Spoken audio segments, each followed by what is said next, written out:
Decía que estamos en la en la parte 31 del estudio Apocalipsis y estamos en el capítulo 15, iniciando el verso 1. Inicia así la lectura del capítulo 15. Y vi en el cielo otra señal grande y admirable, 7 ángeles que tenían las 7 plagas postreras, porque en ellas se consumaba la ira de Dios. Cuando dice bien el cielo otra señal, nos está conectando al capítulo 14, principalmente a partir del verso 6.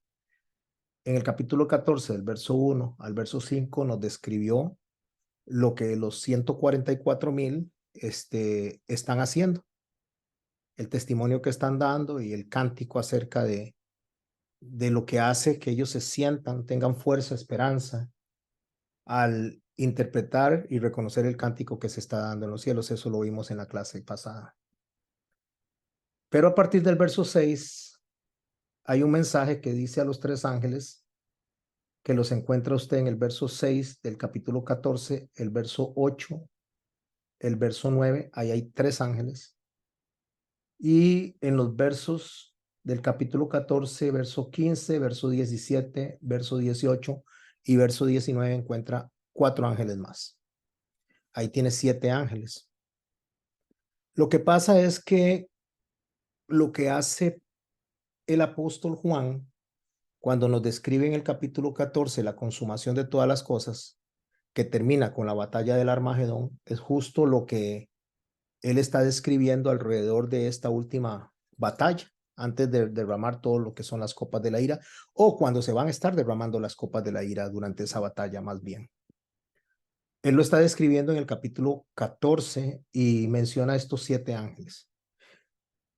Cuando él dice, vi en el cielo otra señal grande y admirable, 7 ángeles que tenían 7 plagas postreras, porque en ella se consumaba la ira de Dios, lo que está haciendo Juan es usando un recurso literario que está en la Biblia, que es un recurso hebreo, que para entenderlo tendríamos que irnos al capítulo 1 del libro de Génesis y ver cómo en el capítulo 1, a ver si de una manera rápida lo leo. Si nos vamos al capítulo 1 del libro de Génesis, en los versos 1 al 2, dice así: En el principio creó Dios los cielos y la tierra estaba desordenada y vacía. Las tinieblas estaban sobre la faz del abismo, y el Espíritu de Dios se movía sobre la faz de las aguas. Después, en el verso 7 dice: E hizo Dios la expansión, separó las aguas que estaban debajo de la expansión de las aguas que estaban sobre la expansión, y fue así. Después dice en el verso, a ver, en el verso 26 creo que es. Después en el verso 26 dice, entonces dijo Dios, hagamos al hombre a nuestra imagen y conforme a nuestra semejanza. Así rápidamente lo que estoy poniendo es que en el capítulo 1 hay una descripción general de la creación, pero en el capítulo 2, a partir del verso 8 al verso 25, hay un detalle de esa creación que está mencionada en el capítulo 1. O sea, hay una descripción más detallada. Ya no dice hizo al hombre, varón y hembra los hizo, como dice en el verso 26, sino que entonces él viene y empieza a describir cómo lo hizo, que lo sacó de un costado, que salió la mujer. Empieza a describir de una manera más amplia el desarrollo de lo que fue la creación de nuestro Señor. Bueno, ese mismo recurso literario está siendo usado en el capítulo 15. En el capítulo 14 del libro de Apocalipsis nos hace una descripción general de los ángeles. Los 3 ángeles que traen un mensaje, el mensaje del evangelio, que lo aprendimos la semana pasada, y después del verso 14 al verso 20, hace una descripción de la siega cuando se empieza a hacer toda la recolección de la cosecha, y ahí describe a 4 ángeles que hacen un trabajo, una función, que no la voy a repetir porque lo tuvimos la semana pasada, nada más es de irse al audio anterior, al audio número 29 o a la parte 29. En el verso 1, a partir del verso 1 del capítulo 15, es lo que estamos nosotros leyendo aquí, donde dice, vi en el cielo otra señal grande, admirable, 7 ángeles que tenían 7 plagas postreras. ¿Qué es lo que va a hacer él? Lo que Juan va a hacer es que va a empezar a describir de una manera más amplia, relatando lo que cada uno de los ángeles está representando dentro de esa gran guerra que se da en el Armagedón. Hay muchas cosas que se dan alrededor de esta batalla del Armagedón que son muy especulativas y no quiero caer tampoco en eso, en la especulación, que lo vamos a ver más adelante en la descripción que hace él, si no me equivoco, en el capítulo 17, cuando habla de cómo va a ser la batalla contra Israel en el último tiempo, o sea, en la consumación de la ira del Señor, donde dice que se va a secar el río Éufrates y que van a ir de frente los reyes para enfrentar a Israel, para enfrentar a Jerusalén.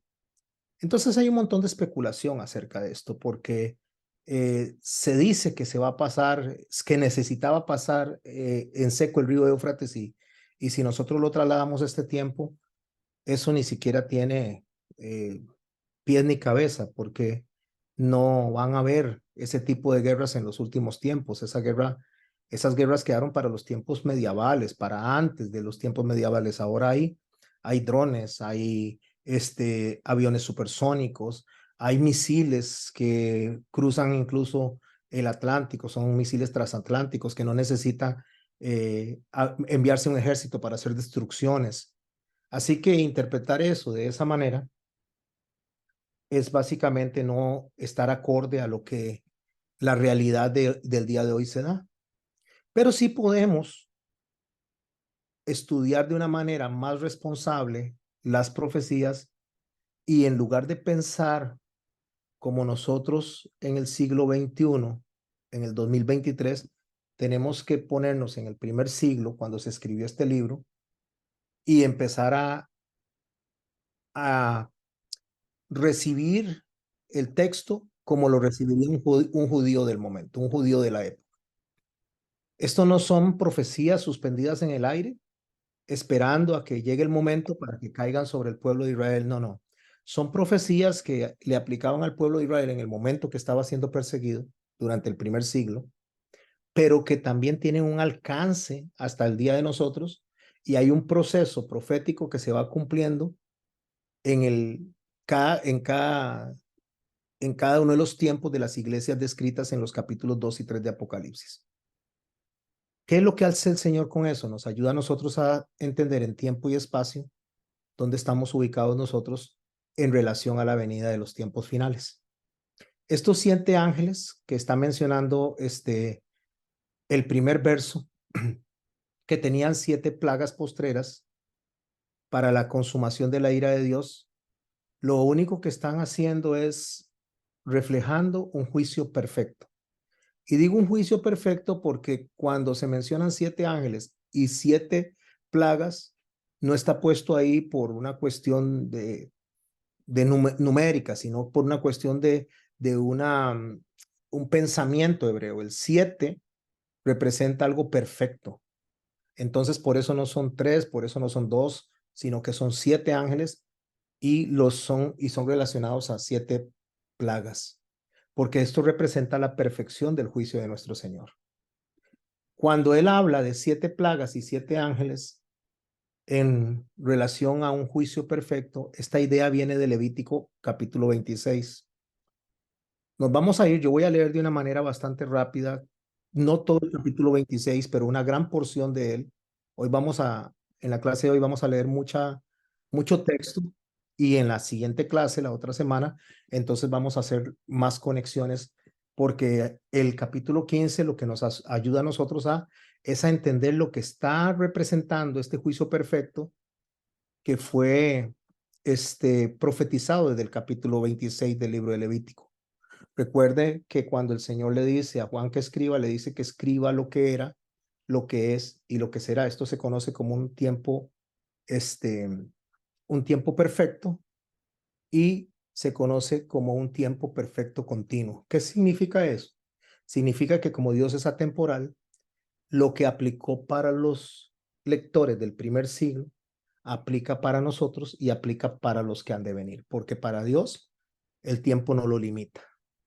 Quise poner una imagen como la que están viendo al frente de un termómetro, ver el sol, ver el cielo despejado y ver el calor que está representado en ese termómetro, porque es lo que está pasando ahorita en la Tierra. Ahorita la Tierra se está calentando, se está secando, se están derritiendo lo que se conoce como el permanent frost. El permanent frost es hielos que están en diferentes puntos de la Tierra, como la Antártida, como Rusia, como Canadá, como Alaska, que no se habían derretido antes, entonces ellos están liberando eh, virus, están liberando diferentes cosas que se ponen en el ambiente y a la vez, una vez que esto se va liberando, a la vez el calor empieza a aumentar en la Tierra. Se dice que ha aumentado en 2 grados y 2 grados es increíblemente catastrófico para lo que es el ambiente. Estamos en el punto sin retorno, así fue como lo llamó el secretario general de las Naciones Unidas. Punto sin retorno, de hecho le llamó la efervescencia de la Tierra y la efervescencia o la ebullición de la Tierra, porque ya hay lugares donde la gente está muriendo de calor y por lo tanto tienen que desplazarse buscando lugares donde estén más frescos. Pero esto, sumado con lo que experimentamos de la pandemia, son solamente cumplimientos de las plagas que vamos a leer ahora. Si bien es cierto que el pueblo de Israel experimentó juicio en el año 70, experimentó juicio con Nabucodonosor, lo que está sucediendo ahora no solamente tiene que ver con el pueblo de Israel, aunque el pueblo de Israel es el eje profético para entender todo. Pero sí es un juicio que viene con el mundo. Uno de los errores principales que se ha tenido en los tiempos últimos, me refiero tal vez en los últimos 50, 100 años, a la hora de interpretar el Apocalipsis, es creer que la persecución y todo lo que está pasando en la tierra, en este momento que creo firmemente que somos la generación que está experimentando los últimos tiempos. Si no somos nosotros, son nuestros hijos, pero estamos en ese rango donde estamos viendo la muerte de la tierra, la decadencia de la moral en la humanidad. Estamos viendo realmente los juicios de Dios que vamos a describir y que vamos a leer. Por eso, hablar del Armagedón a profundidad es especulativo, pero sí podemos hablar de lo que estamos viendo, de lo que estamos experimentando. Como les decía, esta idea de las 7 plagas postreras y de esos 7 ángeles viene de Levítico capítulo 26. Porque el hecho de que se haya desestimado, descartado, rechazado, ignorado el Antiguo Testamento y lo que tiene que ver con los libros de instrucciones, tanto de mandamientos como de normas, tratándose de lo que es el tabernáculo, tratándose de lo que son las fiestas, ha hecho que la iglesia caiga en una ignorancia al grado de que cuando se dé el arrebatamiento de nuestro Señor Jesucristo dijo que va a pasar como en los días de Noé, que vino el diluvio, se los llevó a todos y no se dieron cuenta de lo que estaba pasando. Y ahí van a ir creyentes, van a ir personas redimidas en referencia no al diluvio, sino en referencia a que una vez que haya sido quitadas las vírgenes que están sensatas, atentas, leyendo y preparándose, que son hijos de Dios redimidos, también los que han sido sellados por el Espíritu Santo, pero que no han sido obedientes, que no han sido diligentes, sino negligentes, estos se van a quedar. Y eso es lo que el Señor dice que va a suceder como en los días de Noé. La incredulidad que va a hacer que muchas personas queden fuera de subir a la barca, o sea, de ser arrebatados. Vamos a Levítico capítulo 26, no olvidemos que estamos en Apocalipsis capítulo 15, voy a leer casi todo el capítulo 26 de Levítico, y digo casi todo porque va a ser como un 90%.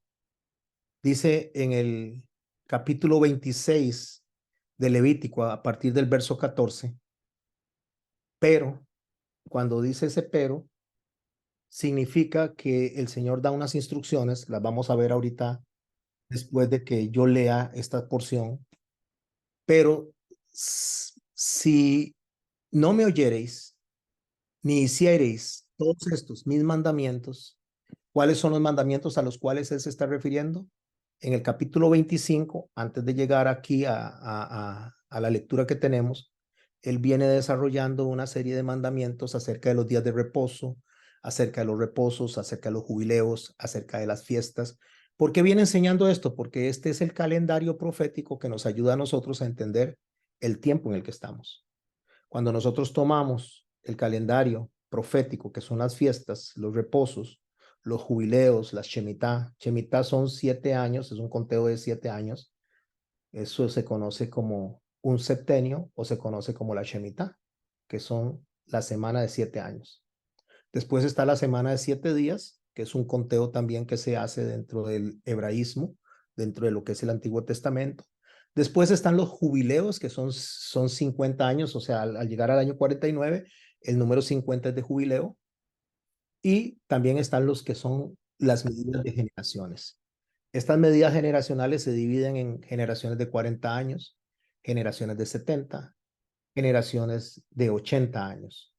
Todas estas medidas están contempladas en el Antiguo Testamento para ayudarnos a nosotros a entender en los tiempos proféticos dónde está calzando la iglesia en la cual nosotros estamos representando en este momento en la tierra. Entonces él viene hablando del capítulo 25 diciendo que si no se oyen esos mandamientos, si no se hacen esos mandamientos referente a los días de reposo, dice, y si desdeñares no tomar en cuenta mis decretos y vuestra alma menospreciar es no darle valor a mis estatutos, no ejecutando todos, y me gustaría, por eso lo puse en rojo, me gustaría que subraye la palabra todos mis mandamientos e invalidando mi pacto.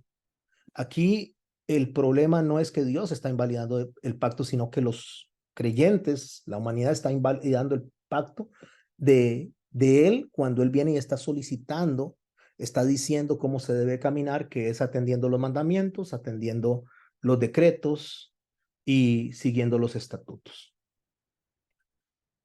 Como los creyentes, no solo la humanidad, sino los creyentes no están atendiendo lo que se les dijo que hagan, más bien están cayendo en prácticas paganas, adoraciones a ídolos, adoraciones a fiestas paganas y no las que Dios estableció como calendario. Entonces el hombre, el creyente, está totalmente desasociado de las profecías. Y por eso lo único que dice es qué calor. Es lo único que dice, qué calor. Porque lo único que está viendo es el calor, pero no está viendo un evento profético en cumplimiento. Veamos el verso 16 de Levítico 26. Yo también haré con vosotros esto, dice. Enviaré sobre vosotros terror, extenuación y calentura. Calentura no está refiriéndose, mis hermanos y mis hermanas, a una gripe que usted se pone el termómetro a ver si tiene calentura. Está hablando de el calentamiento que él va a enviar, refiriéndose en Levítico, sobre la tierra. Que consuman los ojos y atormenten el alma, y sembraréis en vano vuestra semilla, porque vuestros enemigos la comerán. Esto que está diciendo él en el capítulo 26 de Levítico es algo que también se cumplió en los tiempos de Nabucodonosor, cuando fueron ellos llevados en cautiverio. Se cumplió también en los tiempos del año 70, cuando Tito Vespasiano se los llevó también en cautiverio. Pero eso fue como la sombra, eso es como quien dice el detalle general de lo que iba a pasar, que es lo que acabamos de hablar del capítulo 1 del libro de Génesis, donde en el 1 se habla de aspectos generales y en el capítulo 2 de Génesis se habla de aspectos ya más amplios de la creación. Asimismo, en el capítulo 14 del libro de Apocalipsis nos habla del verso 6 al verso 20 de aspectos generales, y en el capítulo 15 nos está hablando de un relato más amplio de lo que estos ángeles están haciendo en la tierra o la función que ellos están haciendo. Recordemos que en el capítulo anterior dice que un ángel salió volando a predicar el evangelio. Pero ¿cómo está predicando el evangelio este ángel? Está predicando el evangelio, o estos ángeles predican el evangelio, haciendo cumplir lo que de la boca de nuestro Señor salió, de las profecías que fueron establecidas, de todo lo que se escribió en el libro de Levítico, en los libros del Pentateuco, o sea, toda la sombra que apuntaba a Cristo, donde el Señor dice, vayan porque de mí habla, más los cumplimientos proféticos de los últimos tiempos, estos ángeles los están predicando. ¿Cómo los están predicando? En las circunstancias, permitiendo que se caliente la tierra, permitiendo que hayan pestes. Todo lo que el Señor dijo que iba a suceder es una predicación práctica de lo que el Señor dijo a través de su expresión oral. En el verso 17 del capítulo 26 de Levítico, sigan conectados, no olviden al capítulo 15 porque lo vamos a leer, de Apocalipsis porque lo vamos a leer de seguido, pero con esto en la mente, porque esta es la sombra, este es el contexto.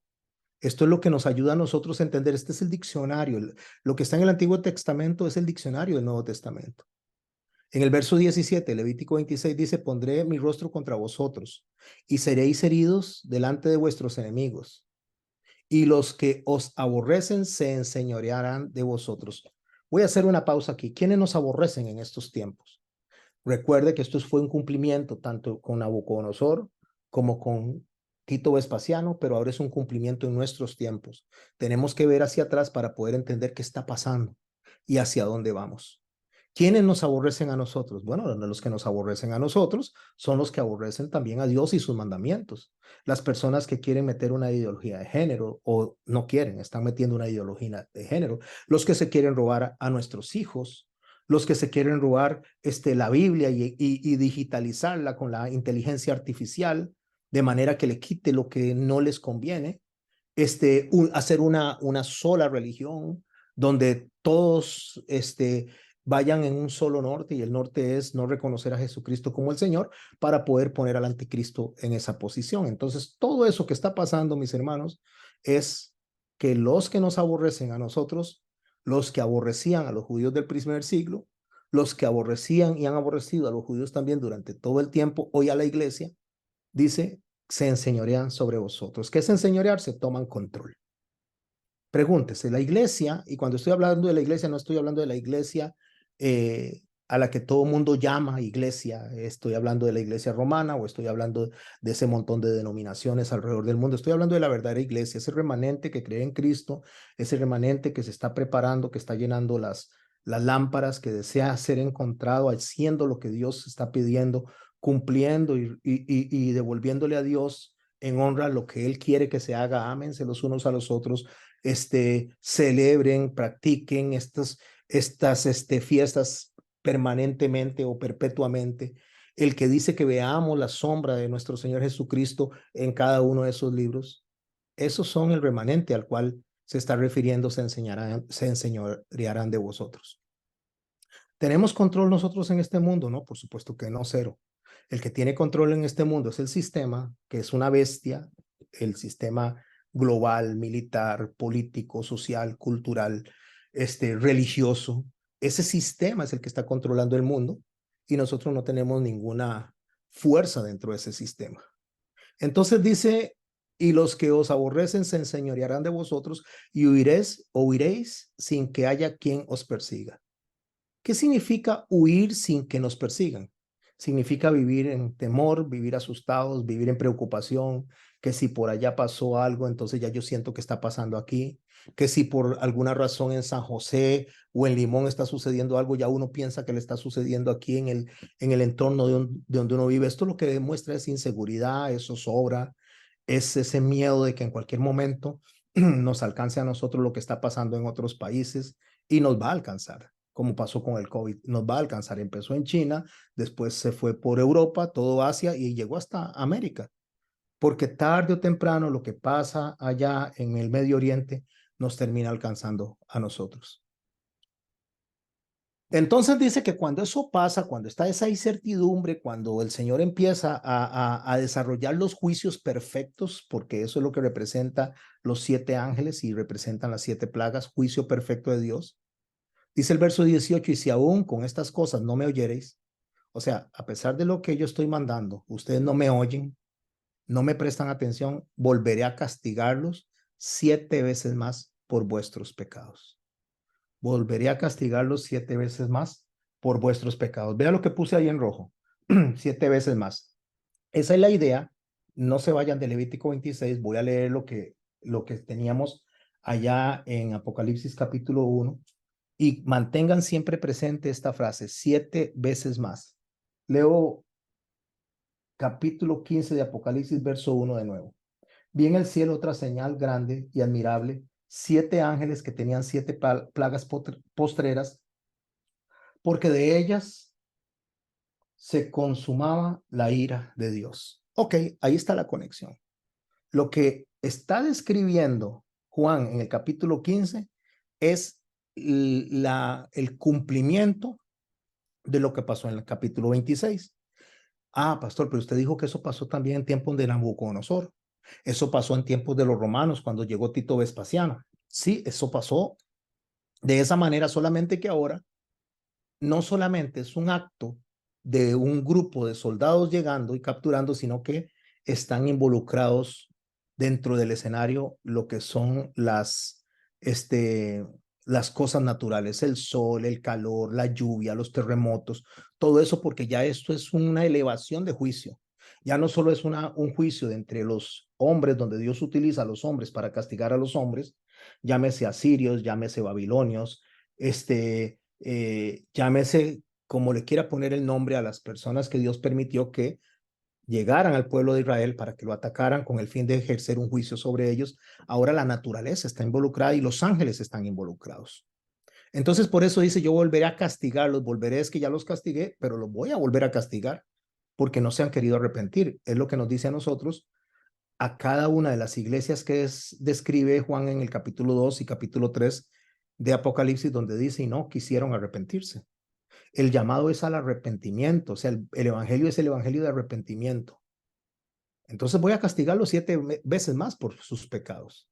Verso 19 dice, y quebrantaré la soberbia de vuestro orgullo y haré vuestro cielo como hierro y vuestra tierra como bronce. Voy a hacer una pausa aquí, por eso lo marqué, cielo como hierro y tierra como bronce. Solo imagínense el cielo, que en lugar que sean nubes llenas de agua, en lugar que sean nubes que puedan darle a la agricultura lo necesario para que produzca fruto, fuera como un hierro. El hierro usted lo agarra y lo puede exprimir y no le sale ni una gota de agua.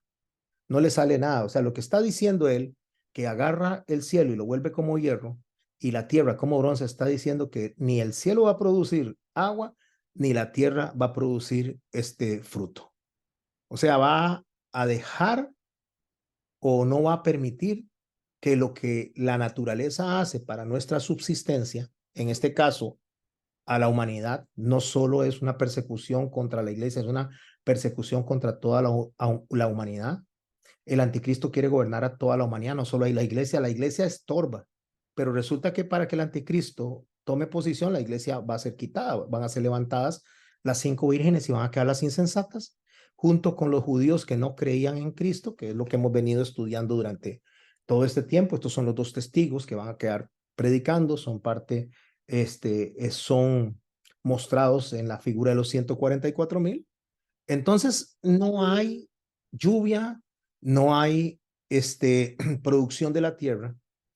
Entonces dice el verso 20, en relación a lo que él está describiendo, vuestra fuerza se consumirá en vano, porque vuestra tierra no dará su producto y los árboles de la tierra no darán su fruto. Está hablando de sequía, está hablando de falta de alimentos, está hablando de falta de producción, porque Dios va a hacer eso.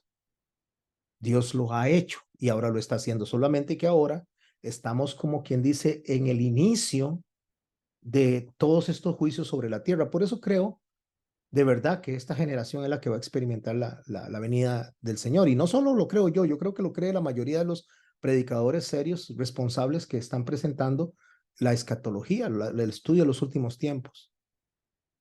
Dice el verso 21 de Levítico 26, si anduvierais conmigo en oposición, me llama la atención lo que dice, si anduvierais conmigo en oposición, porque no dice si anduvierais en oposición, O por otro lado, ustedes andan conmigo. No, andan conmigo en oposición. Andar con él en oposición significa que estamos caminando con él. Repito, no estoy hablando de usted y mí, estoy hablando de la humanidad. Está caminándose con él, se está predicando al Señor, pero no se está predicando como él quiere que sea predicado, no se está enseñando como él quiere ser enseñado. O sea, ando con el Señor, pero voy a hacer lo que a mí me da la gana. Ando con el Señor, pero no voy a practicar, a celebrar lo que él diga que celebre. Ando con él, pero no lo voy a adorar como él quiere ser adorado. Eso es poner fuego extraño, como le pasó a Nadab y Abiú en el capítulo 10 de Levítico. Eso es poner un becerro de oro donde todo tiene que ser alrededor de Jesús, pero eso es empezar a predicar a otro Jesús, dijo Pablo, que nosotros no les hemos enseñado. O predicar otro evangelio del cual nosotros no les hemos enseñado. Entonces, andar conmigo en oposición es andar hablando de Cristo, pero sin Cristo. Andar usando a Cristo única y exclusivamente para obtener un beneficio. O sea, es vender el cuerpo de Cristo. A eso es lo que el Señor le llama una ramera dentro del contexto bíblico. Una ramera es el que vende el cuerpo de Cristo. ¿Qué es vender el cuerpo de Cristo? Es vender su iglesia, la que debería estar anunciando los beneficios de Dios, anunciando y llamando al arrepentimiento, pero lo único que se anuncia son los beneficios del hombre. Se le trata de llenar la barriga al hombre, los deseos del hombre. Y en esos deseos del hombre, en esos beneficios del hombre, otros también se están enriqueciendo. Y es donde la gente ve o los dirigentes ven a la iglesia o a los hermanos nuevos, a las personas que se están convirtiendo al evangelio, personas que quieren aprender, pero en lugar de enseñársele lo correcto, se le enseña otra cosa, los ven como mercancía, fue lo que dijo Pablo también dentro de sus cartas. Entonces dice, si anduvieren conmigo en oposición y no me queréis oír, yo añadiré sobre vosotros 7 veces más plagas según vuestros pecados. No empiecen a sumar de que 7 plagas más 7 son 14 plagas. No, no. Lo que está hablando el Señor, el mensaje que el Señor está dando desde el lenguaje hebraico es, los voy a juzgar de manera perfecta. O sea, mi juicio va a ser perfecto. Va a ser tan perfecto que lo que va a hacer es erradicar el mal. Verso 22, enviaré también contra vosotros bestias fieras que os arrebaten a vuestros hijos. ¿Qué son bestias fieras? Bestias que lo hemos visto desde que estudiamos a Daniel. Una bestia es un sistema, una forma de pensar de un grupo mayoritario de personas donde la política, donde el sistema policial, el sistema militar, el sistema cultural, el sistema religioso se unen. Esa es una bestia. Una bestia es justamente eso. Una bestia es un sistema que está gobernando y dice que arrebaten a vuestros hijos. Piense esto. Analice lo que está diciendo el Levítico 26, que lo va a desarrollar el capítulo 15 de Apocalipsis de una manera más a nuestro tiempo, al tiempo de Israel también, donde nosotros empezamos a ver esto con más claridad. ¿O qué es lo que está pasando ahora? No es que nos quieren robar a nuestros hijos, no son los sistemas de educación los que quieren cambiar la mentalidad de nuestros hijos, hacerlos adoctrinados a su mente, porque hoy el matrimonio no vale. No es que no valga, me refiero para esas personas no vale. Porque los niños se les dice que pueden cambiar su género, pensar en lo que ellos quieran, tener sexo a la hora, en el tiempo que ellos quieran, porque lo único que quieren es destruir a la familia. Y destruir a la familia no lo hacen con los viejitos como nosotros, porque nosotros estamos más claros de lo que estamos estudiando, sino que lo hacen con los hijos. Eso fue algo que dijo Faraón. Faraón le dijo a Moisés, váyanse ustedes tranquilos, pero déjenme a los niños. Él quería que los grandes fueran, vayan, adoren a su Dios, es más, oren por mí. Pero los chiquitos, quédense aquí, las niñas, quédense aquí, porque él sabe que quitando a los padres del sistema, quitando a los padres de la ecuación, quitándolos de una u otra forma, quitándolos porque se mueran, quitándolos porque los matamos o quitándolos porque cambiamos las leyes de forma de que les quitamos la patria potestad, quitando a los padres del escenario, es sencillo. Les robamos, les arrebatamos a sus hijos. Eso está pasando ahora, mis hermanos, y estamos viendo lo que está allá en Levítico, capítulo 26. Ni siquiera nuestro Señor Jesucristo había nacido todavía, pero ya el Señor viene, que Él es atemporal en lo que fue, es y será. No hay nada nuevo, dijo Salomón, todo lo que es ya fue, lo cual significa que cuando nosotros estudiamos de una manera responsable la Biblia, sin olvidar las señales, sin olvidar las fiestas, sin olvidar las figuras, sin olvidar la simbología, la tipología del Antiguo Testamento, nosotros vamos a entender claramente lo que está pasando en nuestro tiempo y vamos a poder ver en qué situación estamos nosotros en la actualidad. Enviaré también contra vosotros bestias fieras que os arrebaten a vuestros hijos y destruyan vuestro ganado y os reduzcan en número y vuestros caminos sean desiertos. O reduzcan en número es, por supuesto, es que mucha población va a morir, mucha gente va a empezar a perecer y esto es con el fin de reducir la cantidad de seres humanos a controlar. No es lo mismo controlar 8.000 millones de humanos, sino que va a reducirse, digamos, a 2.000 millones o a 1.000 millones, no lo sé, en números. Pero sí, le digo que la población ha de reducirse, ya sea porque se elimina la natalidad, porque se eliminan los matrimonios como tal entre hombre y mujer para que no haya matrimonios produciendo hijos, sino que se dejen de procrear, que se deje procrear. La cosa es que se va a reducir la cantidad de personas en el mundo porque así es más fácil controlar el mundo. Pastor, pero usted me está leyendo Apocalipsis. Por supuesto que sí, solo que lo estoy leyendo en Levítico. En Levítico y en el cumplimiento del libro de Apocalipsis, que es lo que estamos viendo nosotros ahora. Verso 23 del capítulo 26 de Levítico. Y si con estas cosas no fuereis corregidos, o sea, todo lo que está pasando, aún así no son corregidos, y ustedes están viendo cómo la ideología de género se está robando a nuestros hijos, espero que las palabras que estoy diciendo no me silencien, pero ahí yo confío en que el Señor no va a permitir que sea silenciado. Soy un predicador que son poquitos los que lo siguen, no tengo tanto reconocimiento ni tanto renombre, entonces eso es una ventaja, la verdad es que eso es una bendición. Si me siguieran millones de personas, seguro ya me hubieran sacado del sistema, pero ya, como son unos pocos, ese remanente, esos poquitos, esas personas donde están incluidos ustedes que quieren aprender correctamente las profecías sin especulación, sin sensacionalismo, pues bendito Dios, porque no estoy en el radar, no, al rato no saben ni que existo y prefiero quedarme así y que sea de boca en boca que nos vayamos enseñando.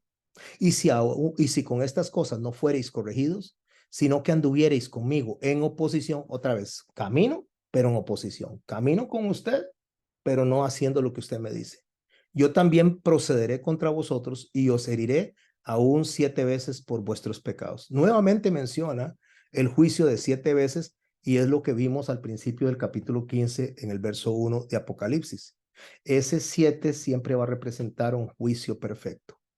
Verso 25 del capítulo 26 de Levítico que estamos estudiando. Traeré sobre vosotros espada vengadora. ¿Qué es una espada vengadora? La espada, por supuesto, fue diseñada para la guerra, para matar. Entonces, lo que está diciendo es que el Señor va a traer una espada para poder hacer que las personas cambien su manera de pensar, para que las personas se rindan delante de Él, para que las personas se arrepientan, porque la palabra de Dios dice que Dios desea que todo hombre proceda al arrepentimiento. No va a proceder todo hombre al arrepentimiento, pero Él va a impulsar para que eso pase, para que la persona se arrepienta, como le pasó en los tiempos de Nabucodonosor y como pasó también en los tiempos de Tito Vespasiano. Cuando la espada vino, cuando la espada vengadora vino, entonces las personas empezaron a clamarle a Dios, como en los tiempos de Habacuc, cuando Habacuc le decía a Dios que hasta cuándo iba a permitir que pasara todo esto. Y el Señor dice, no, todavía van a venir los asirios y va a pasar mayores cosas que las que estás experimentando, porque lo que el Señor quiere, como se lo dijo al pueblo de Israel cuando estuvo en cautiverio, cuando le dijo, tengo pensamientos de bien para ustedes y no de mal, era refiriéndose que al pasar los 70 años, dice, cuando regresen a mí van a regresar con un corazón genuino. Eso es lo que busca la tribulación. La tribulación lo que busca es el arrepentimiento de aquellos que dieron por menosprecio lo que el Señor nos dejó a nosotros como GPS, como información, como mapa para poder entender el momento histórico bíblico, el momento cronológico en el cual estamos viviendo. Y que no nos pase como dijo Jesús, que no se dieron cuenta hasta que el diluvio se los llevó y los ahogó a todos. Entonces traeré sobre vosotros espada vengadora en vindicación del pacto. ¿Vindicación de cuál pacto? Lo que yo les estoy diciendo. Yo les dije que los vine a salvar, que Vine a morir por sus pecados, que vine a derramar la sangre por ustedes, pero no han querido hacer lo que yo les digo, no han querido atender mis mandamientos, mis estatutos, más bien andan diciendo por ahí que ya eso no vale para nosotros, que estamos salvos, siempre salvos, que como somos salvos por gracia no estamos llamados a nada. Y ese es el mensaje que anda alrededor del mundo, es el mensaje de la profecía, de la prosperidad, es el mensaje donde le dice, usted no tiene nada que hacer, usted lo único que tiene que hacer es reclamar y esperar las riquezas. Es los tiempos de la Odisea. Es el tiempo en el que estamos nosotros en este momento. Es en el tiempo que está justa la venida del Señor a las puras puertas. Y que muchas personas aún siguen haciendo planes a muy largo plazo cuando realmente, mis hermanos y mis hermanas, en cualquier momento, en un abrir y cerrar de ojos, la iglesia va a ser levantada. Ya estamos a las puertas, estamos viendo estos calores tan terribles que se están dando en el mundo que no se habían dado antes, temperaturas increíbles, sequías alrededor del mundo, que la misma ONU reconoce y dice esto es la efervescencia del mundo y ya estamos en un punto sin retorno, ya no se puede hacer nada. Estaremos aumentando a 2 grados más en los próximos años, lo cual significa que la tercera parte de la Tierra se va a secar, la tercera parte de la Tierra va a causar muertes porque no hay alimento, porque el cielo va a estar como hierro, o sea, ni agua va a salir de ahí porque el Señor no lo está permitiendo con un fin que nos arrepintamos. Que nos arrepintamos no solo para ser llevados, sino en el día a día, que hagamos lo correcto, dejemos de estar jugando al cristianito, para que dejemos de estar jugando a la reunioncita de iglesia y empecemos a ver las cosas con más seriedad, porque yo voy a mandar la espada vengadora.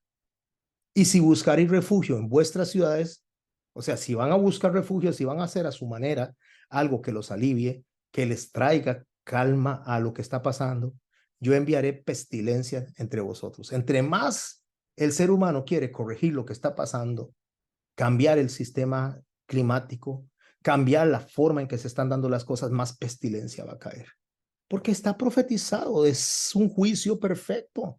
Ya el Señor dio mucho tiempo, ya el Señor dio muchos años y ya está a la mira que el anticristo se levante y tome posición. Entonces él dice, bueno, yo voy a tomar la espada vengadora y no olvidemos que esto se está dando dentro de los tiempos de tribulación. Y seréis entregados en mano del enemigo. Bueno, eso fue lo que pasó en los tiempos de Nabucodonosor, eso fue lo que pasó en los tiempos de Tito Vespasiano y eso es lo que va a pasar muy próximamente con las personas que se queden y no sean llevadas en el arrebatamiento. Van a ser entregados en manos del enemigo, o sea, van a caer en medio de la tribulación y van a tener que sujetarse a predicar en ese ambiente tan hostil. Verso 26 del capítulo 26. Cuando yo os quebrante el sustento del pan, cocerán 10 mujeres vuestro pan en un horno y os devolverán vuestro pan por peso y comeréis y no os saciaréis. Déjeme explicar esto, a ver. Yo les voy a quebrantar el sustento del pan, o sea, hambre. Entonces las mujeres van a hacer 10 panes, o sea, van a cocinar el pan en el horno, lo van a hornear y lo van a vender por peso. ¿Qué significa eso? Que la comida va a ser carísima. Que a usted, si antes compraba con 1,000 colones un bollo de pan, va a llegar a necesitar 100,000 colones, no lo va a poder comprar. Porque la escasez de alimento va a hacer que sea tan caro que vamos a llenarnos de papeles, que son billetes, y no se van a poder usar para comprar. Bueno, por supuesto no estoy hablando de usted, espero que usted esté estudiando tanto lo que estamos aprendiendo, los mandamientos cada viernes, cuando aprendamos de los 36 milagros de Jesús después de que terminemos con los mandamientos, lo que estamos aprendiendo en la iglesia de las puertas y lo que está aprendiendo aquí de Apocalipsis y esté llenando de aceite la lámpara. Para que no pase eso, para que más bien estemos gozándonos con el Señor, cantándole y alabándole y diciéndole, Santo, Santo, Santo. Verso 27 del capítulo 26 de Levítico. Pastor, qué increíble. ¿Cómo usted está leyendo el Apocalipsis en Levítico? Por supuesto, yo no sé si usted lo había leído antes ahí, o si le había tomado cuidado de ir a leer Levítico, o se ha quedado como la mayoría de la gente creyente solamente en el Nuevo Testamento y en unos cuantos libros del Nuevo Testamento. Los evangelios, un Apocalipsis explicado de una manera irresponsable, o realmente, ¿qué es lo que ha estado estudiando? Verso 27, Levítico 26, si aún con esto no me oyereis, ¿Qué es lo que yo estoy viendo ahí? Misericordia tras misericordia tras misericordia. Cada uno de los juicios, cada uno de los 7 juicios, cada uno de los toques de los ángeles, solo veo misericordia. Si aún con esto no me oyereis, sino que procediereis conmigo en oposición, yo procederé contra vosotros con ira y os castigaré aún 7 veces por vuestros pecados. Y comeréis la carne de vuestros hijos y comeréis la carne de vuestras hijas. ¿Qué es eso? Comeréis la carne de vuestros hijos y la carne de vuestras hijas. Esto que sucedió en los tiempos de la invasión de Tito Vespasiano, descrito por Josefo, donde dice que la gente se comía a los hijos cuando estuvieron en el sitio, antes de que Vespasiano lograra entrar. Entonces, había mujeres que se terminaron comiendo a los hijos cuando los hijos morían, o incluso los terminaron algunas personas matando para tomarlos como alimento. Eso fue algo terrible que describe Josefo que se dio durante el sitio, la invasión de Jerusalén. Eso va a pasar, pero en grandes proporciones. No olvide que lo que vimos nosotros durante Sodoma y Gomorra fue una pincelada. No olvide que lo que vimos nosotros durante el diluvio fue una pincelada. No olvide que lo que vimos nosotros cuando el juicio cayó a través de Nabucodonosor y de los asirios fue una pincelada. No olviden que cuando llegó los romanos y capturaron a Israel y destruyeron todo el templo y toda la ciudad, es una pincelada. ¿Qué significa? Que lo que va a suceder durante la gran tribulación en manos de el anticristo va a ser algo horrible. O sea, va a ser un juicio perfecto. Verso 30, capítulo 26 de Levítico. Destruiré vuestros lugares altos y derribaré vuestras imágenes, y pondré vuestros cuerpos muertos sobre los cuerpos muertos de vuestros ídolos, y mi alma los abominará. O sea, lo que está diciendo, están adorando ustedes ídolos, están adorando figuras que yo no les mandé a adorar, están llevando a su casa celebraciones que yo no les mandé a celebrar. Sobre esas celebraciones, sobre esos ídolos, sobre todo lo que están haciendo, ustedes van a caer muertos. Haré desiertas vuestras ciudades y asolaré vuestros santuarios, y no oleré la fragancia de vuestro perfume. Haré desiertas vuestras ciudades. ¿Se acuerdan ustedes de lo que pasó hace poco en el mundo? Cuando se veían las calles de Nueva York, la ciudad que nunca duerme bien dormida, no había nadie en la calle. ¿Se acuerdan cuando los peces empezaron a verse en el agua clarita de Venecia? Cuando los delfines empezaron a entrar donde antes no entraban, cuando se vieron a los osos caminar por la ciudad. ¿Se acuerda cuando la naturaleza empezó a tomar control del mundo porque estábamos todos recluidos? Bueno, eso es lo que está diciendo él. Haré desolar, o sea, pondré desolación en las ciudades, asolaré vuestros santuarios y no oleré la fragancia de vuestro perfume. O sea, está diciendo, ustedes van a perder toda posibilidad de dominio sobre la tierra porque no van a poder tener ni control ni en los alimentos, ni en el clima, ni siquiera en su propia vida. Eso ya está pasando. Eso comenzó con la pandemia. Empezó un reloj profético, mis hermanos y mis hermanas, que cada día va más acelerado. Va a una velocidad tan grande que la gente que se dice cristiana no se está dando cuenta. Están pensando solo en los bolsillos, en profetizar, en declarar, y lo único que están haciendo es tratando de llenar su estómago, porque es lo que dice Pablo, de llenar su estómago, su vientre. Son los que piensan con el estómago, significa pensar en las cosas materiales, y no están pensando en que hay que santificarse y hay que arrepentirse, que hay que darle la prioridad al primero y gran mandamiento, que es amar a Dios por sobre todas las cosas, al prójimo como a nosotros mismos. Pero esa pérdida de tiempo es la que va a hacer que un día uno sea tomado, el otro sea dejado. Uno sea en el campo dejado y el otro tomado. Una estará moliendo y la otra será tomada. Porque va a haber un grupo de personas que van a estar preparados y un grupo de personas que no van a estar preparados. Asolaré, dice el verso 32 de Levítico 26, asolaré también la tierra y se pasmarán por ello vuestros enemigos que en ella, vuestros enemigos que en ella moren. Y a vosotros os esparciré entre las naciones y desenvainaré espada en pos de vosotros, y vuestra tierra estará asolada y desierta las ciudades. ¿Pasó eso antes? Sí, pasó.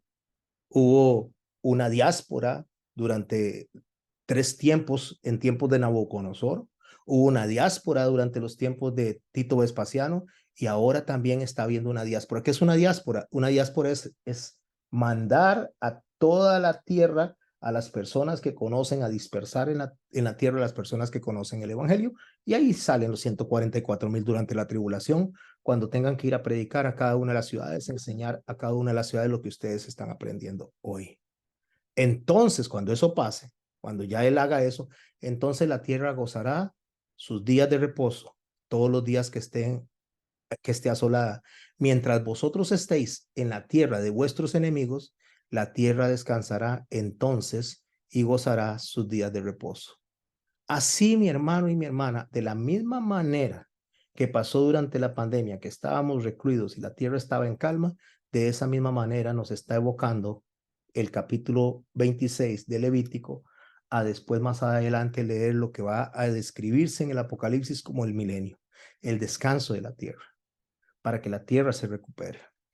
El descanso que le dio temporalmente durante 2 años y un resto, ahora se va a hacer más grande en tiempos de los juicios de estos 7 ángeles con estas 7 plagas.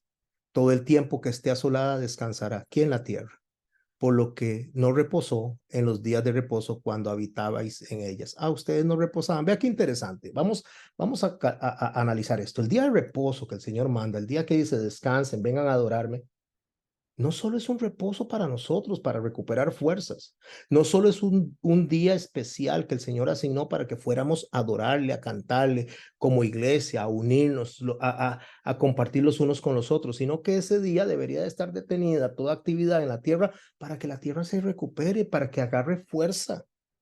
Todo el tiempo que esté asolada descansará, por lo que no reposó en los días de reposo cuando habitabais en ella. O sea, para cerrar esta idea completa, para poder tener la idea completa, yo les voy a pedir a ustedes que se vayan a Levítico capítulo 1 para ver a quién está llamándole la atención el Señor. A quién le está llamando y le está diciendo que es la ramera, pero no es a la que un judío está entendiendo del siglo I que es la gran ramera. Un judío del siglo I no entiende eso. Ni siquiera existía la iglesia católica en ese momento. La iglesia católica fue a levantarse en el siglo III en manos de Constantino. Cuando Constantino vino y sincretizó el cristianismo del momento, lo sincretizó con el imperio e institucionalizó la religión cristiana dentro del imperio romano. Entonces, ¿a quién le está llamando? ¿Cuál es el juicio que está haciéndose ahí y cuál es la ramera a la cual se está refiriendo? 26, verso 1. No haréis, esto es lo que ellos estaban infringiendo, estos son los mandamientos que Dios está diciendo, esto fue lo que ustedes dejaron de lado y por eso los estoy castigando, por eso hay 7 ángeles y 7 plagas. Porque él dijo en el verso 1, no haréis para vosotros ídolos, ni escultura, ni os levantaréis estatua, ni pondréis en vuestra tierra piedra pintada para inclinaros a ella, porque yo soy Jehová vuestro Dios. Guardad mis días de reposo y tened reverencia mi santuario. Yo, Jehová. O sea, le pone la firma. ¿Qué es lo que está reclamando el Señor? Bueno, ¿por qué les manda estos juicios? Tenían ídolos. Piensen en los ídolos que hay en la actualidad. ¿Cuáles son los ídolos que la gente sigue hoy en día? Los que se dicen cristianos, los que se dicen creyentes, ¿cuáles son los ídolos que están siguiendo? Personas, circunstancias, actividades, tiempo, a ellos mismos, cosas que se requieren. Y se levantan esculturas y estatuas. Pero hay algo muy importante que dice, guardad mis días de reposo. ¿Qué son esos? Las fiestas. Lo que Dios estableció que debía de hacerse de manera permanente, perpetua, pero no se está haciendo. No se está haciendo, guardando el día de reposo y teniendo reverencia en mi santuario, dice el Señor. Y firma, yo Jehová, y a esa es a la ramera a la que Él decide castigar en tiempos de Babilonia, en tiempos de Tito Vespasiano, y en nuestros tiempos, en el transcurso de lo que se va a llamar la cronología de la iglesia desde el momento en que el Señor vino y derramó su Espíritu Santo allá en el libro de los Hechos, en el aposento alto, e inició el periodo de la iglesia. A esa le está llamando ramera. Pero ¿cómo era la iglesia del primer siglo? La iglesia del primer siglo era 100% judía. ¿Quién es la gran ramera? Jeremías capítulo 13, verso 25 y 26 dice así: esta es tu suerte, la porción que yo he medido para ti, dice Jehová, que te olvidaste de mí y confiaste en la mentira. Yo pues descubriré también tus faldas delante de tu rostro y se manifestará tu ignominia, tu vergüenza, o sea, te voy a poner en vergüenza, tus adulterios, tus relinchos. Relinchos es esa rebeldía, esa reclamadera, la maldad de tu fornicación sobre los collados. En el campo vi tus abominaciones. ¿Quién es esa ramera? Lo dice la siguiente parte del verso: ay de ti, Jerusalén, no serás al fin limpia. Y pregunta: ¿cuánto tardarás en purificarte? ¿A quién le está llamando la atención? A Israel, a las personas que tenían un mensaje que darle al mundo y se corrompieron, terminando adorando ídolos. A la iglesia del primer siglo, la iglesia que era 100% judía y terminó sincretizándose con Roma. Isaías capítulo 1, verso 1 dice: visión de Isaías, hijo de Amós, la cual vio acerca de Judá y de Jerusalén, en días de Usías, Jotán, Acaz y Ezequías, reyes de Judá. Escuche lo que dice: oíd cielos y escuchad tu tierra, porque habla Jehová, crié hijos y los engendré, y ellos se rebelaron contra mí. ¿De quién está hablando? De su pueblo, de Israel. El buey conoce a su dueño y el asno el pesebre de su señor. Israel no entiende. Mi pueblo no tiene conocimiento. Y como dice Oseas, mi pueblo pereció por falta de conocimiento. ¿Cuál conocimiento? El conocimiento que se fue perdiendo mientras se dejaban las fiestas del Señor y se tomaban fiestas paganas, mientras en lugar de celebrar el Yom Teruah, el verdadero Rosh Hashanah, la verdadera fiesta de las trompetas en septiembre, la gente celebra en diciembre otra fiesta totalmente inventada por el hombre, donde se presenta un Jesús que no es el Jesús que nos fue enseñado, donde se presenta un evangelio que no nos fue enseñado, y la gente en esa fiesta sigue vendiendo sus hijos a Satanás. Se los sigue presentando en bandeja de plata, porque tras de que ya hay un complot, hay toda una organización mundial para robar a nuestros hijos, le decimos a nuestros hijos: esta fiesta es del Señor, y no es así. Pero ya se los están robando, ya se los robaron. Esa es la gran mentira de los siglos, es la gran mentira de todo el tiempo, que en lugar de conectarnos al judaísmo de Jesús, es rechazado el judaísmo de Jesús. En lugar de conectarnos a lo que el Señor dijo: escudriñen a Moisés, las escrituras de Moisés, porque de mí habla, entonces más bien se enseñan otras cosas, argumentos, libros de motivación, se enseñan películas, se enseña todo menos la Biblia. Si Jehová de los ejércitos no nos hubiese dejado un resto pequeño, ¿cómo se llama eso? Remanente, como Sodoma fuéramos y semejantes a Gomorra. ¿Cómo? Exterminados.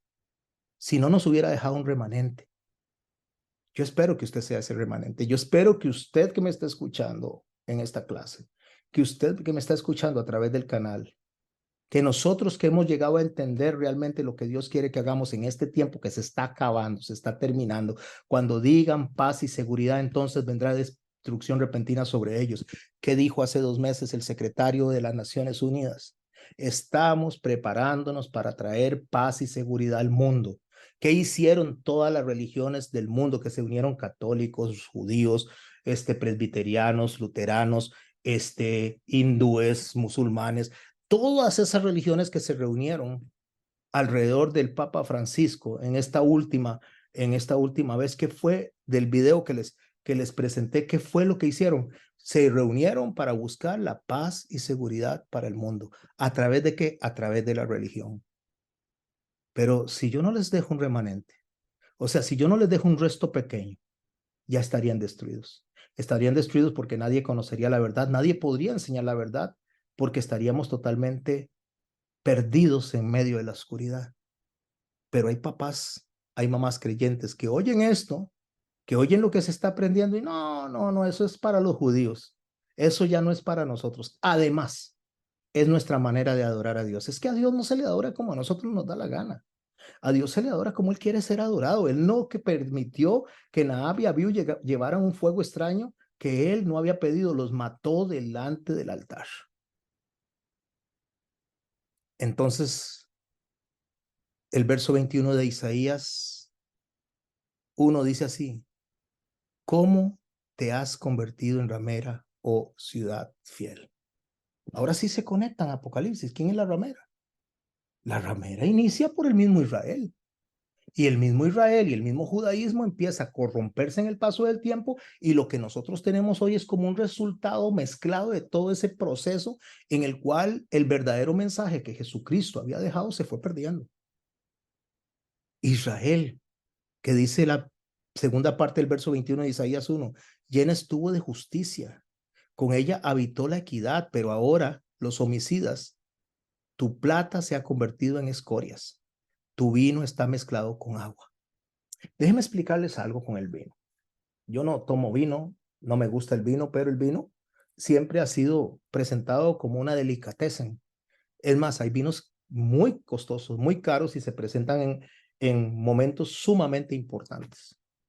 Vamos a imaginarnos uno de los vinos más caros que haya. Yo no conozco de vino. Si alguien me puede mencionar un vino fino, un vino que diga una marca que usted diga, este es el vino más caro. ¿Cuál? Rutini. Rutini, muchas gracias, Silvia. Yo de vino no conozco, el vino Rutini. Vamos a agarrar el vino Rutini y vamos a agarrar una botellita de vinagre pequeñita. Entonces vamos a agarrar una copa, digamos, voy a solamente a imaginar que sea una copa de 12 onzas. No sé si se sirven 12 onzas de vino, pero voy a imaginar que son 12 onzas de vino. Pero en lugar de poner en esa copa 12 onzas de vino, voy a poner 11,5 onzas de vino. Y voy a agarrar media onza de vinagre y se lo voy a echar al vino. El vinagre, mis hermanos, jamás va a ser endulzado por el vino, jamás. Aunque sea media onza contra 11 onzas y media, jamás. El vinagre va a agriar el vino.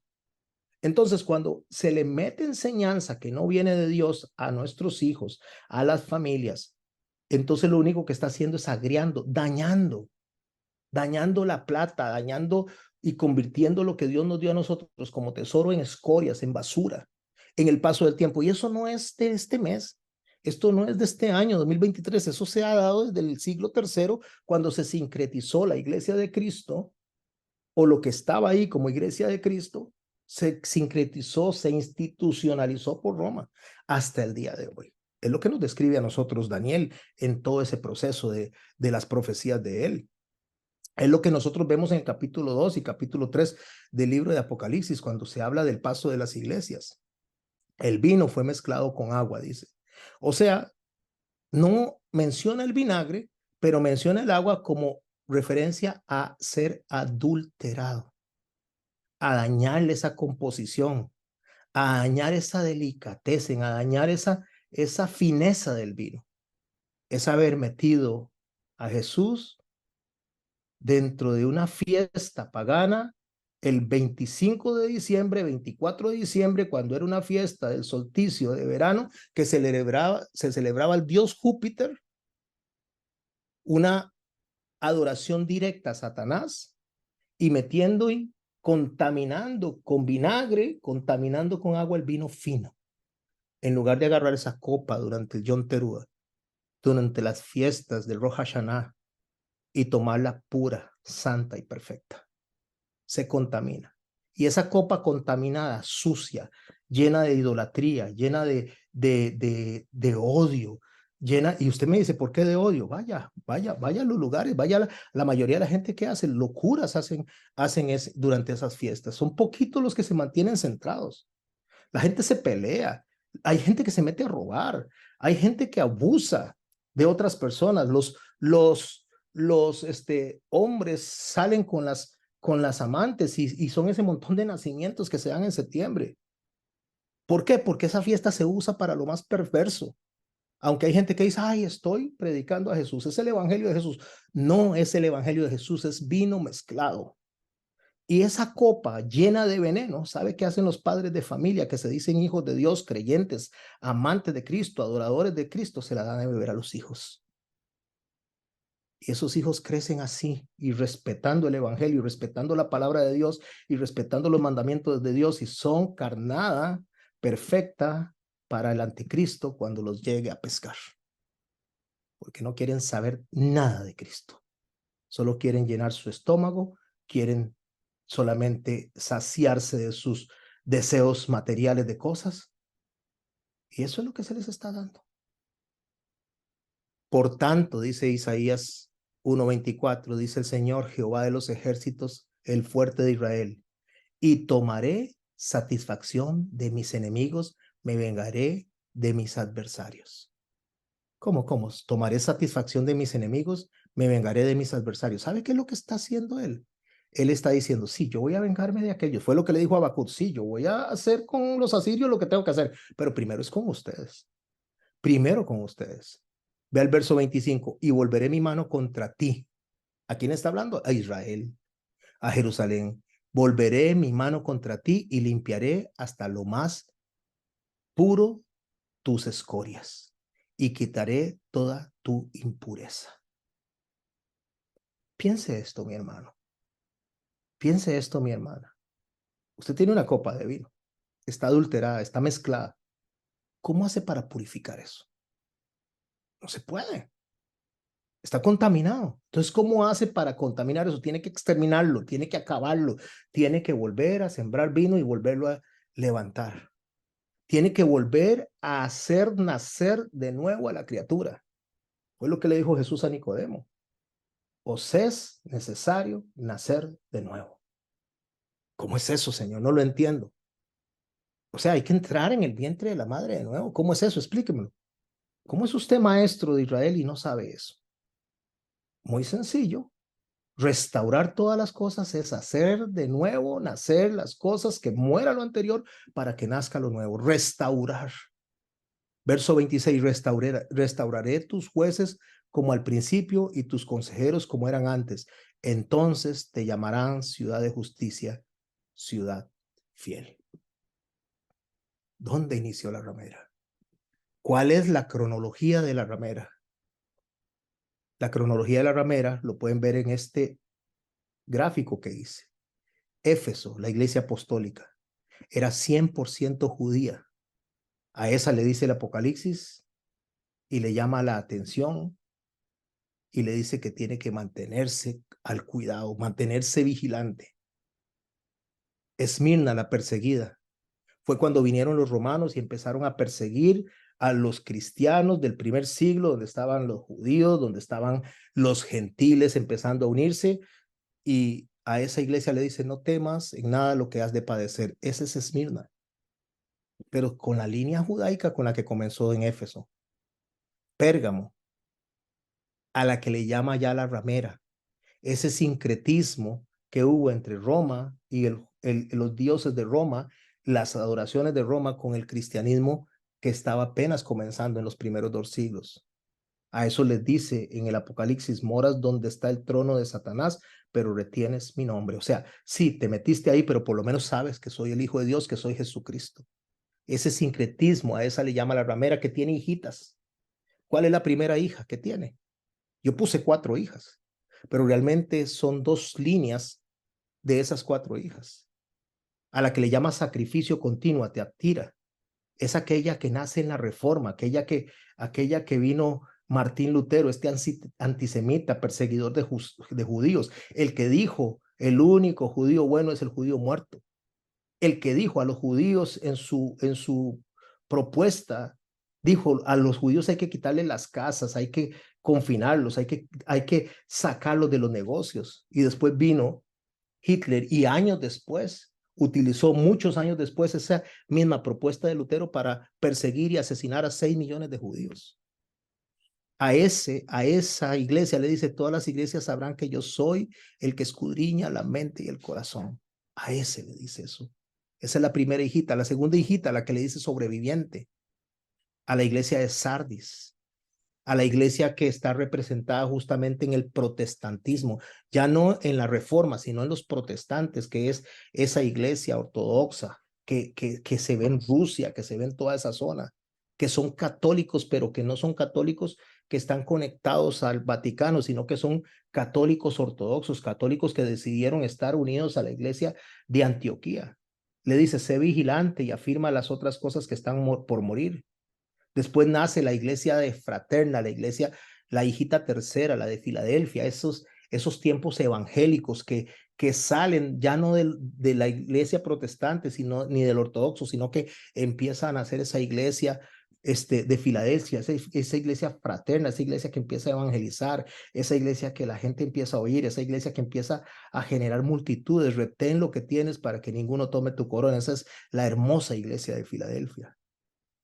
Y llegamos a la iglesia, a la hija número 4, a la de los derechos, a la que reclama y dice, yo tengo derecho, yo tengo, me apropio de todo de lo que me has ofrecido como bendición, me apropio, lo agarro, yo donde ponga yo mi pie, ahí es donde yo voy a conquistar, porque yo soy la niña de los ojos y no acepto un no por respuesta. Esa iglesia desafiante, esa iglesia que lo único que está pensando es en el dinero, esa que dice soy rico y me he enriquecido y de ninguna cosa tengo necesidad. Ese es el camino de la ramera, ese es el camino de la gran ramera, esa gran ramera que inició desde el tiempo de la separación del camino correcto y se unió en el siglo III en un matrimonio con Roma. Pero ¿dónde nació esa iglesia? ¿Cuál es la restauración que Dios quiere hacer a esa iglesia? En Romanos 11, verso 25, porque no quiero, hermanos, dice Pablo a Roma, a los hermanos en Roma. Porque no quiero, hermanos, que ignoréis este misterio, para que no seáis arrogantes en cuanto a vosotros mismos. ¿Qué ha acontecido a Israel? Endurecimiento en parte. Bendito Dios, que no son todos los judíos, ni son todos los israelitas que no creen en Cristo. Son unos. Otros sí creen. Ahí están los apóstoles. Ahí usted puede encontrar todo ese remanente que viene de Israel, que el día de hoy cree en Jesucristo. Judíos que se arrepienten y que creen en Jesucristo y empiezan a predicar. Dentro de los mismos judíos empiezan a predicar a Jesucristo como Señor y Salvador.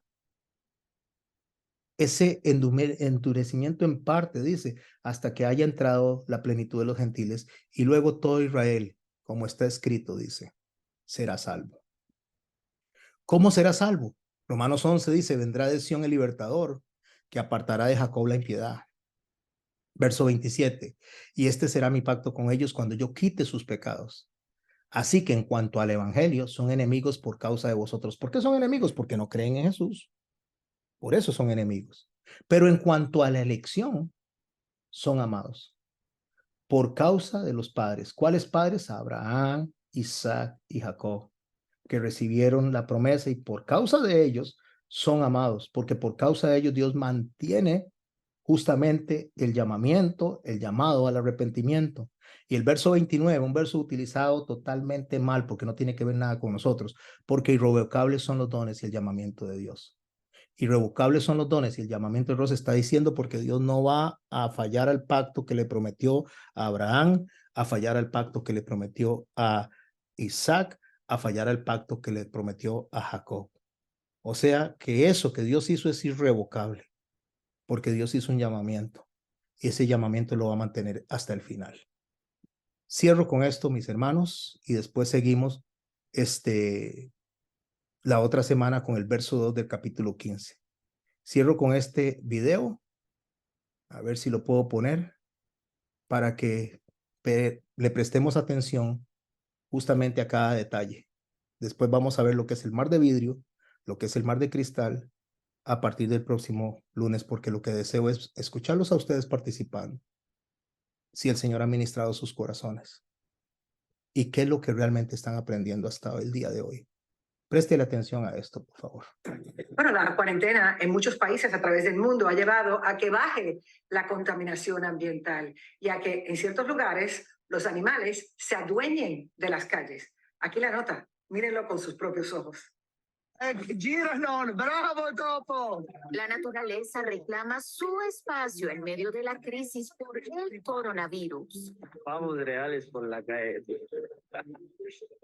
En ciudades de todos los continentes, los animales han comenzado a desandar las calles, ahora que están desiertas porque millones de personas siguen en cuarentena. Al estar nosotros, los humanos, las personas, en un estado de aislamiento, la fauna, los animalitos lo que hacen es llegar al espacio que antes les pertenecía. Es de aclarar algo. El espacio es de ellos. Fuimos nosotros quienes invadimos su territorio. En Colombia se vio una zarigüeya caminando con sus hijitos sobre su lomo en una vía abandonada. Un oso hormiguero cruzó tranquilamente una carretera y los delfines jugaron con las embarcaciones.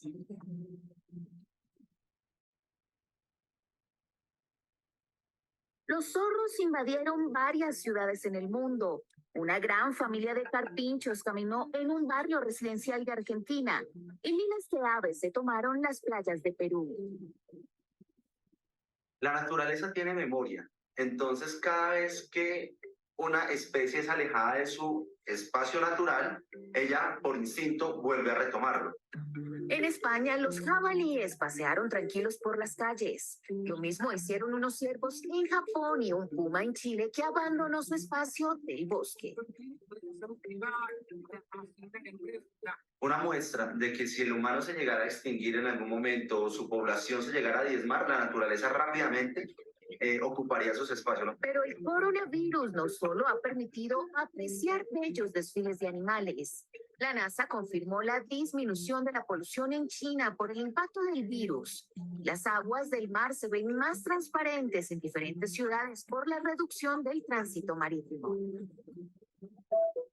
Los ambientalistas aseguran que el planeta es el principal beneficiado de la pandemia y que vivir en un ambiente contaminado podría ser incluso más peligroso que el coronavirus.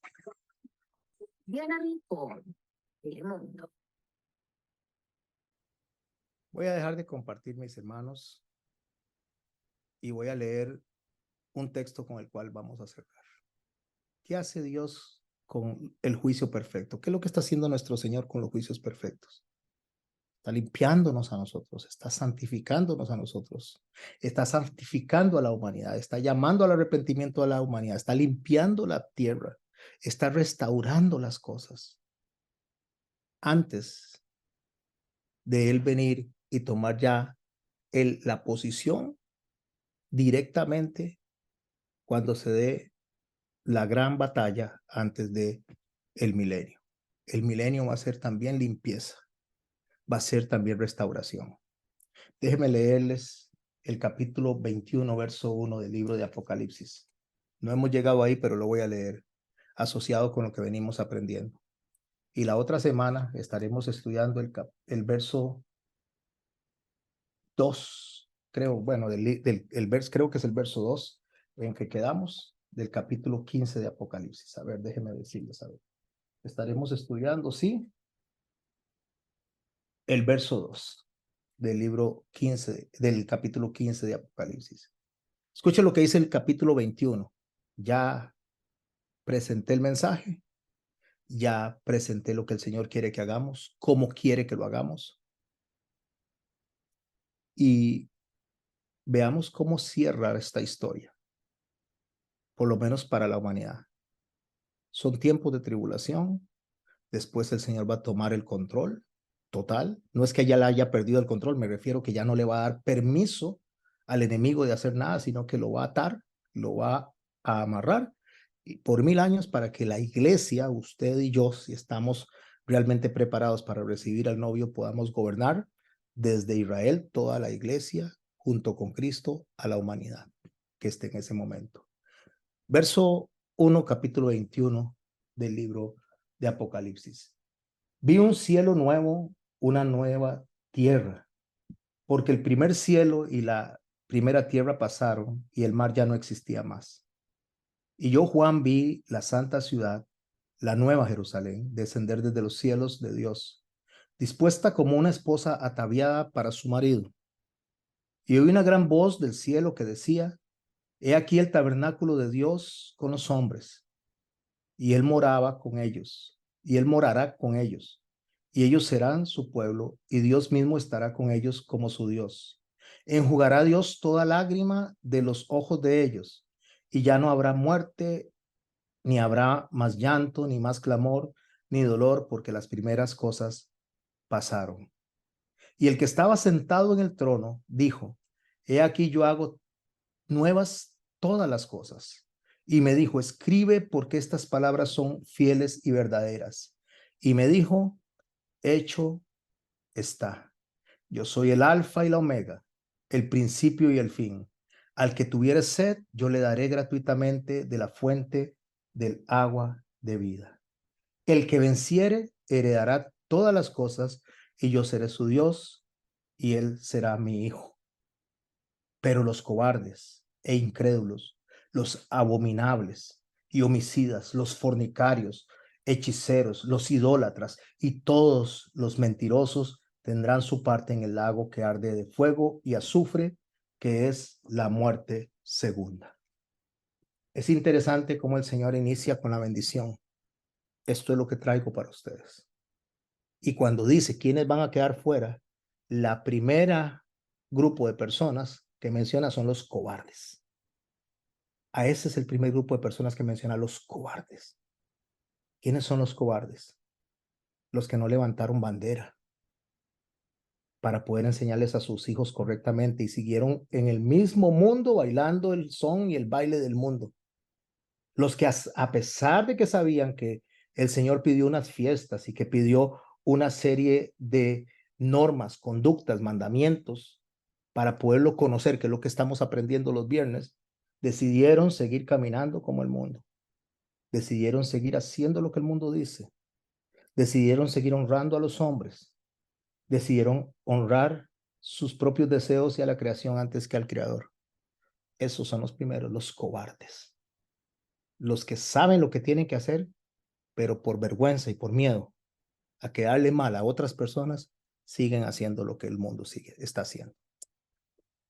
Oremos para que podamos conversar dentro de un rato. Padre, en el nombre de Jesús te damos gracias por este día, por esta enseñanza, Señor. Gracias por tu palabra tan clara, Señor, tan sencilla de entender. Porque he llegado, Señor Padre Santo y bueno, a comprender que la falta de poder reconocer tu mensaje no está en el mensaje. El mensaje es claro, Señor. Está en la rebeldía del corazón. Está en el no aceptar lo que nos estás mandando, es seguir luchando por nuestros propios deseos, por nuestras propias ansias, por nuestros propios afanes. Por estar, Señor, pensando en esta temporalidad y olvidarnos, Señor, que nos estás preparando para una eternidad. Padre Santo y bueno, gracias por tu palabra franca, sencilla, difícil, fácil de aceptar, Señor. Gracias, Señor, por lo que has puesto en nuestros corazones. Gracias por la forma en que te diriges a nosotros, Señor. Gracias porque a pesar de que la palabra está clara y sencilla, viniste personalmente a enseñarnos, Padre, a explicarnos la palabra.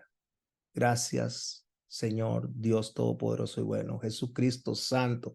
Gracias por haber ido a morir por nosotros, Señor, para redimirnos, para limpiarnos, para enviar el Espíritu Santo para que nos guíe a toda verdad. Gracias, Señor. En el nombre de Jesús te doy gracias por cada uno de mis hermanos y hermanas de esta casa, de esta pequeña iglesia, de este remanente, Señor. Como lo sé que hay alrededor del mundo muchas personas estudiando, Señor, aprendiendo correctamente para recibirte. Gracias, Señor, porque somos la generación que ha de ver abrirse el cielo de par en par desde el oriente hasta el occidente y sabemos que un día no muy lejos, Señor, no sé cuánto tiempo, no sé si 1 año, si 2 años, si 5 años, si 10 años, pero sí estoy seguro, Señor, que no será mucho tiempo cuando alcemos los ojos y te veamos venir, Señor, como Rey de Reyes y Señor de Señores, Señor. Ayúdanos si estamos vivos a estar listos y preparados con un corazón genuino delante de ti.